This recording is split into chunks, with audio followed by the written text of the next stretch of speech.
시청자 여러분 안녕하십니까? 3월 9일 JTBC 아침엔 시작합니다. 먼저 오늘 아침 주요 뉴스입니다. 중동 전쟁이 통제 불능 상태로 치닫는 가운데 이 지역에 머물던 우리 국민 203명이 전세기를 타고 오늘 새벽 귀국했습니다. 탑승객들은 수속을 밟는 중에도 공습 경보가 울렸다며 긴박했던 상황을 전했습니다.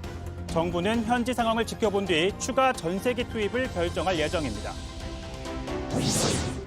미국과 이스라엘이 이란의 핵무기 개발 능력을 차단하기 위해 특수부대 투입까지 검토하는 것으로 전해졌습니다. 이란의 고농축 우라늄을 물리적으로 확보해 핵무기 개발 능력을 제거하겠다는 구상입니다. 중동 전쟁 이후 서울 주유소 휘발유값 평균 가격이 2,000원에 육박했습니다. 정부는 기름값 최고 가격 지정까지 검토하고 있습니다. 하지만 시장 왜곡과 재정 부담 등 부작용도 커 정부의 고심이 커지고 있습니다. 국민의힘이 어제 6.3 지방선거 광역단체장 후보 접수를 마감한 가운데 오세훈 서울시장이 신청하지 않았습니다. 당 노선의 정상화, 즉 절윤이 우선이라며 배수진을 쳤다는 분석이 나옵니다. 중동 전쟁이 통제 불능 상태로 치닫는 가운데 오늘 새벽 이 지역에 머물던 우리 국민 203명이 정부 전세기로 귀국했습니다. 탑승객들은 수속을 밟는 중에도 공습 경보가 울렸다며 긴박했던 상황을 전했습니다. 정부는 현지 상황을 지켜본 뒤 나머지 국민을 위한 추가 전세기 투입을 결정할 예정입니다. 신진 기자입니다. 입국장 문이 열리자 애타게 기다리던 할머니는 한 걸음에 달려나갑니다. 손녀들을 안고 안도하던 것도 잠시. 일하느라 못 나온 아들 생각에 눈물이 납니다. 너무 슬프고 오늘 하루 종일 울었어. 파편이 막 이렇게 떨어져서 운전기사도 죽었다 그러고 막 이러니까 얘네들도 오는데 차 타고 오는데 경보 그거 사이렌이 울려가지고 3번이나 울렸어요. 3번이나 울렸대. 아부다비에서 출발한 정부 전세기가 오늘 새벽 1시 20분 인천국제공항에 도착했습니다. 중동 사태로 아랍에미리트에 발이 묶인 우리 국민 203명과 외국 국적 3명이 탔습니다. 귀국한 국민들은 마중 나온 가족들을 얼싸안고 눈물을 흘렸습니다. 감사합니다. 이렇게 전세기 보내주셔서 너무 감사해요. 생업과 학업으로 중동에 머물던 교민들, 아이와 고령자부터 몸을 피했다고 했습니다. 오늘 아침에 일어나 폭격소리 계속 나는 거야. 그래서 안 되겠다. 가자.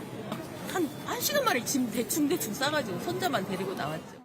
탑승 수속을 밟을 때도 공습 경보가 울렸다며 긴박했던 상황을 전했습니다. 근데 공항에서 테러 맞을까봐 되게 무서웠어요. 애 둘 데리고 3번인가 울렸거든요. 경보음이.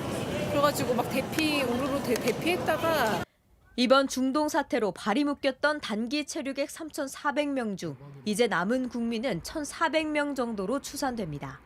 정부는 어제 저녁 7시 기준으로 UAE, 바레인, 오만, 카타르, 쿠웨이트 전역과 사우디아라비아, 요르단 일부 지역에 대해 3단계 여행 경보, 철수 권고를 내렸습니다. 주요 교전 지역에서 우리 국민들께서 조금 안전한 곳으로 이동을 하셨기 때문에 저희가 여행 경보를 상향을 했던 것이고요. 정부는 현지 상황을 지켜본 뒤 추가 전세기 투입 여부를 결정할 예정입니다. JTBC 신진입니다. 이란 대통령이 중동 국가들에게 사과한 지 불과 몇 시간 만에 이란 혁명수비대가 다시 드론과 미사일로 주변 나라들을 공격했습니다. 이란 지도부 내 심각한 파열음이 중동 전쟁에서 통제 불능의 변수로 떠오르고 있는데요. 조혜영 기자입니다. 거대한 불길이 도심 건물을 집어삼키고 검은 연기가 하늘을 뒤덮습니다. 이란의 드론 공격을 받은 쿠웨이트 정부청사 건물이 화염에 휩싸인 모습입니다. 마수드 페제시키안 이란 대통령이 주변 걸프 국가들에게 이례적 사과를 전한 지 채 몇 시간도 되지 않아 벌어진 일입니다. من اینجا لازم است کشورهای همسایه که مورد حمله قرار گرفتن از طرف ایران 하지만 대통령의 말이 끝나기가 무섭게 이란의 무력 도발은 더 거세졌습니다. 아랍에미리트 국방부는 알다프라 공군기지 등을 겨냥한 미사일 공세를 방공망으로 요격했다고 발표했고 바레인 수도 마나마에서도 드론 공습으로 인한 화재가 잇따랐습니다. 이란 이슬람 혁명 수비대는 이번 공격이 바레인 내 미군 기지를 조준한 것이라며 자신들의 소행임을 공식 인정했습니다. 사실상 대통령의 휴전 제안을 정면으로 거부한 겁니다. 이런 행보는 이란 지도부 내의 극심한 권력 투쟁을 전면에 드러내고 있습니다. 혁명수비대는 대통령의 사과를 순교자들의 피를 배신하는 국가적 치욕이라고 몰아세우고 있습니다. 페제시키안 대통령과 함께 임시 지도자위원회 3인방 중 한 명이자 사법부 수장인 모흐세니 에제이도 강화된 공격은 계속될 것이라며 다른 목소리를 냈습니다.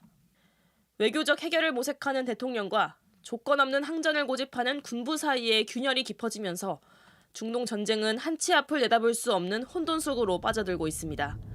JTBC 조혜연입니다.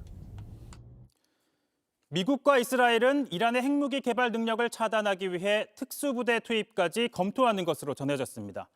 이런 가운데 이란에서는 차기 최고 지도자로 하메네이의 차남 모스타바 하메네이를 선출했다는 소식도 들어왔습니다. 급박하게 돌아가는 중동 전쟁 상황, 워싱턴을 연결해 자세히 알아보겠습니다. 정강현 특파원, 미국이 이란 영토에 특수부대를 투입해 핵물질을 직접 확보하는 계획을 검토 중이라고요.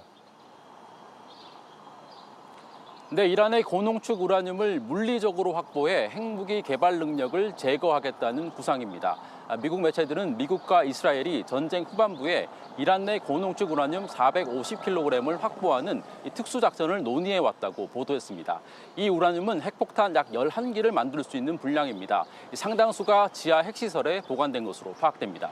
트럼프 대통령 역시 지상군 투입 가능성을 열어뒀습니다. 직접 들어보시죠. And at some point, maybe we will, but something we could do later on. We wouldn't do it now. Maybe we'd do it later.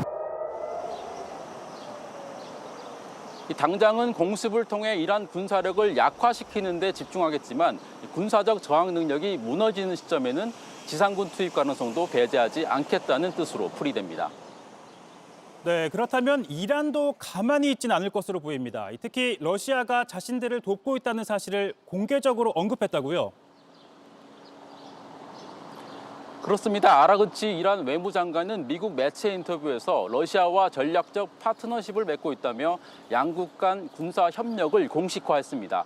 러시아가 미군 위치 정보 등을 제공한다는 의혹에 대해서도 즉답은 피하면서 다양한 경로로 우리를 돕고 있다며 러시아의 지원 가능성을 시사했습니다. 하지만 트럼프 대통령은 이 같은 러시아 지원서를 냉소적으로 일축했습니다. 직접 들어보시죠. I have had no indication of that whatsoever. If they are, they're not doing a very good job because Iran is not doing too well. 이란은 미국의 지상군이 투입되면 파괴할 용감한 군인들이 있다며 맞섰지만 쏟아지는 공습 속에 러시아와의 밀착을 강조하며 돌파구를 찾으려는 모습입니다.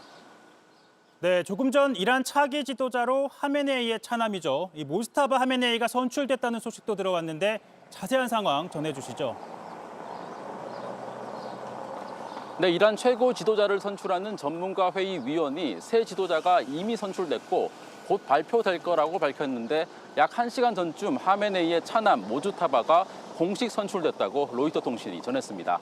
앞서 참수 경고까지 했던 트럼프 대통령은 미국의 승인을 받지 못하면 오래 가지 못할 거라며 또 한 번 강한 견제 메시지를 냈습니다.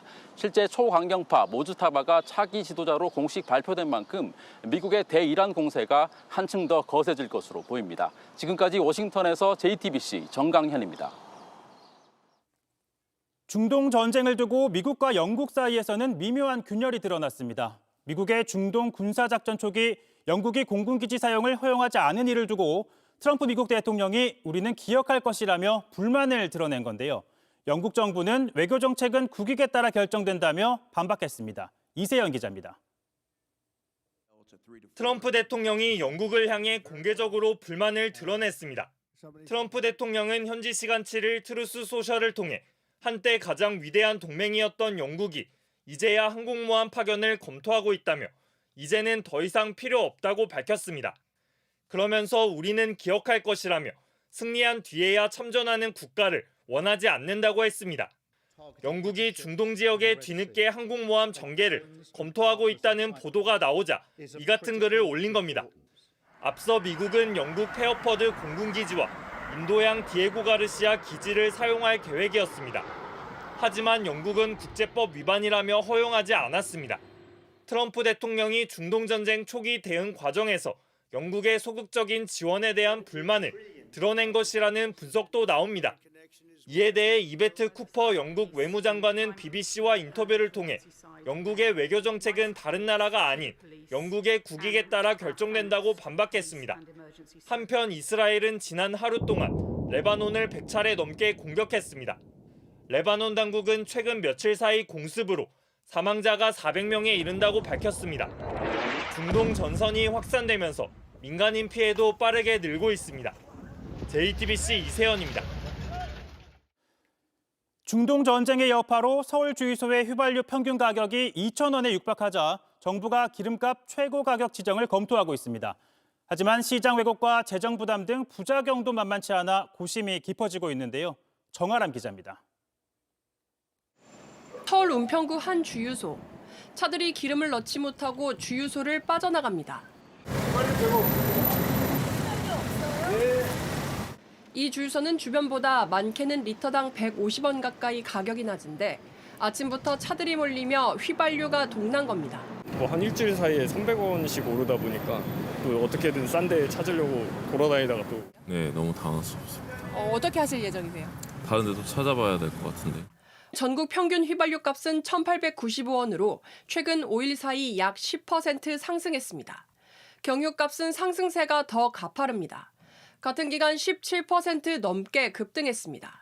서울은 이미 휘발유와 경유 평균 가격이 2,000원을 눈앞에 두고 있습니다. 만땅 채우면 한 8, 9만 원에 됐었는데 지금 이제 막 10만 원 이상으로 훨씬 더 넘어가 버리니까 계속 부담은 될 것 같아요. 정부는 30년 만에 기름값 최고 가격 지정을 검토하고 나섰습니다. 최고 가격 고시제도 관련해서 시장 상황과 여러 여건을 대응해서 지금 거의 준비를 다 마쳤습니다. 초강수가 언급되는 이유는 상승세가 가파른 데다 통상 2주 정도 시차가 있던 국제 유가가 이번엔 곧장 국내 가격에 반영됐기 때문입니다. 다만 부작용을 우려하는 목소리도 있습니다. 정부가 인위적으로 시장에 개입하면 정유사 등이 수익성 악화를 우려해 공급 물량을 줄이며 공급 절벽이 올 수 있습니다. 수출하면 40% 이상의 지금 초과 이윤을 얻을 수 있는데 국내에도 낮은 마진을 보아가면서까지 민간이 그걸 공급할 수 있는 사실은 경제적 이유는 없죠. 또 석유사업법엔 사업자 손실을 국가가 보전한다는 규정이 있어 사태가 길어지면 재정 부담이 커질 거란 지적도 나옵니다. JTBC 정아람입니다. 온라인에서 화제가 된 뉴스, 화제가 될 뉴스 골라 전해드립니다. 아침엔 소셜픽입니다. 이스라엘과 미국의 이란 공격으로 촉발된 전쟁이 10일째로 접어들었습니다. 중동 곳곳에서 포성이 이어지고 있는 가운데 레오 14세 교황이 전쟁 종식을 호소했습니다. Perché cessi il fragore delle bombe, tacciano le armi e si apra uno spazio di dialogo nel quale si possa sentire la voce dei popoli. 지난 주말 바티칸 성베드로 광장에 모인 사람들을 향한 교황의 목소리가 울려 퍼졌습니다. 이스라엘이 이란 테헤란의 석유 시설을 처음으로 공습하고 이란도 반격을 계속하면서 최소 6개월간 전쟁이 계속될 수 있다고 주장하고 있는데요. 교황은 전쟁의 마침표를 찍고 대화에 나서라고 호소한 겁니다. 교황은 또 전쟁이 확산하면 사랑하는 레바논 등 주변국들이 불안정에 빠질 수 있다는 두려움이 커지고 있다 우려하기도 했는데요. 이스라엘이 이번 사태를 틈타 레바논에 대해 강도 높은 군사작전을 벌이고 있는 상황을 비판한 것으로 보입니다. 교황은 지난 5일에도 국가 지도자들이 죽음의 계획을 벌이고 군비 경쟁을 멈춰야 한다고 촉구했습니다.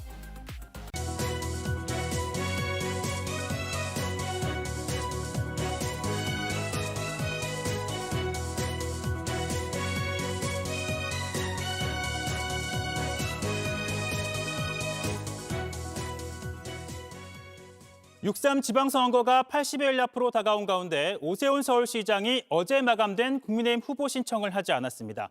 당 노선의 정상화, 그러니까 저륜이 우선이라며 배수진을 친 걸로 보이는데요. 당 내부에선 당이 후보들의 발목을 잡고 있다며 장동혁 지도부를 비판하는 목소리가 거세지고 있습니다. 유한울 기자입니다. 무엇이 수도권 주민 여러분들께 다가갈 수 있는 당의 입장인지를 먼저 좀 깊이 고민을 하고 당의 노선 변화, 즉 윤석열 전 대통령과의 절연을 거듭 요구해온 오세훈 시장. 광역단체장 후보 접수를 하지 않았습니다. 오 시장은 당 노선 정상화라는 선결 과제를 풀지 않는 이상 후보 접수와 경선이 무슨 의미가 있느냐며 의원들 간의 끝장 토론을 제안했습니다. 송원석 원내대표가 이에 긴급 의원총회를 소집했는데 의총 결과를 포함해 당의 방향이 국민이 원하는 눈높이로 되기 전까진 기다려봐야 한다며 후보 접수를 하지 않은 겁니다. 오 시장이 배수진을 친 데 이어 서울시장 후보군으로 거론되던 나경원, 신동욱 의원도 불출마로 가닥을 잡았습니다. 이로써 공관위에서 한국 시리즈 방식을 도입하겠다고 한 서울시장 후보 경선 흥행에도 빨간불이 들어온 상황. 내부에선 노선 정리 없인 후보들이 바닷물에 그냥 생매장 당하는 것 아니겠느냐며 쓴소리가 터져나왔습니다. 민주당은 이런 국민의힘을 겨냥해 지방선거 목표를 내란 청산으로 잡았습니다. 내란과의 전쟁은 아직 끝나지 않았습니다. 이번 6.3 지방선거 승리로 내란을 청산하고 내란 세력을 심판해야 합니다. 정청래 대표는 다음 달 20일까지 공천을 빠르게 마무리해 안정적으로 선거를 치르도록 하겠다고도 밝혔습니다. JTBC 유한울입니다. 날씨입니다. 오늘도 꽃샘추위가 이어지겠습니다. 아침 최저기온은 서울 3도, 대전 영하 1도 등 영하권에 머무는 지역이 많겠습니다. 낮 최고 기온도 서울 8도, 대전 9도 등으로 어제와 비슷하게 쌀쌀하겠습니다. 낮에는 중부지방을 중심으로 비나 눈이 오겠습니다. JTBC 아침엔을 마칩니다. 내일도 7시 반에 아침을 열겠습니다. 시청해 주셔서 감사합니다.